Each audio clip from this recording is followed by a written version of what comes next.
Ketut DDDI. Saya Aira. Saya Hanan. Dan saya Wafa. Kami dari Artiwira Dapur. Kami akan memasak dari menu sihat iaitu laksa utara dan jus buah superfood. Mula, masukkan cili kering, belacan, bawang besar dan sedikit air ke dalam pengisar. Pastikan kisar bahan-bahan ini sehingga lumat.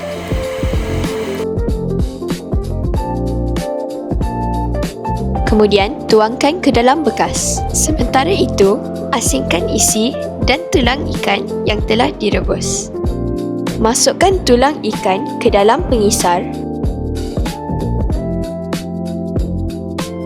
Kemudian, masukkan pula air rebusan ikan.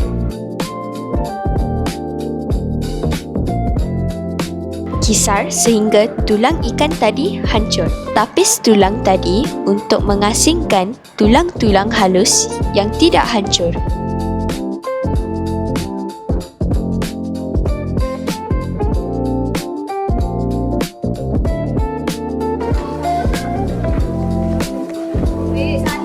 Seterusnya, kita akan kisarkan isi ikan pula.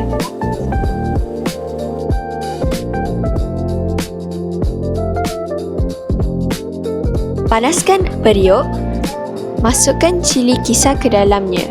Setelah itu, masukkan air ikan dan diikuti isi ikan yang telah dikisar. Masukkan juga bunga kantan, daun kesum dan asam keping. Masukkan garam secukupnya. Kacau sehingga sebati.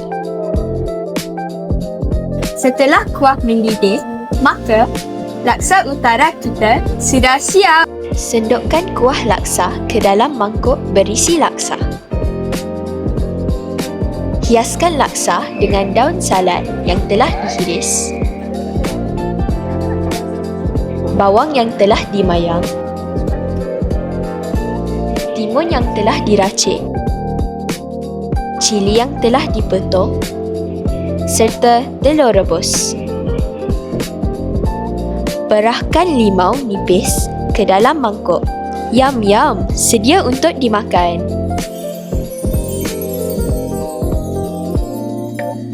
Hai kawan-kawan, sekarang kita akan membuat jus cili superfood. Bahan-bahan yang kita perlu adalah cawan susu segar, 3 batang lobak merah, kacang badam dan kurma yang direndam air. Mula-mula, bersihkan lubang merah dan kupaskan kulit lubang merah tersebut. Kemudian, potongkan lobak merah tersebut kepada saiz yang lebih kecil. Setelah itu, masukkan lobak merah tadi ke dalam mesin pengisar.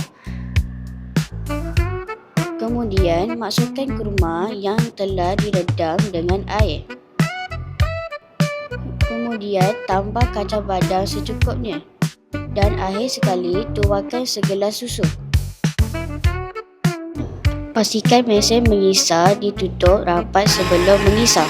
Akhir sekali, hidangkan jus buah superfood kita bersama ais batu. Masukkan ais batu, tuangkan jus. Sekarang, jus buah superfood kita telah pun siap dan sedia untuk dinikmati.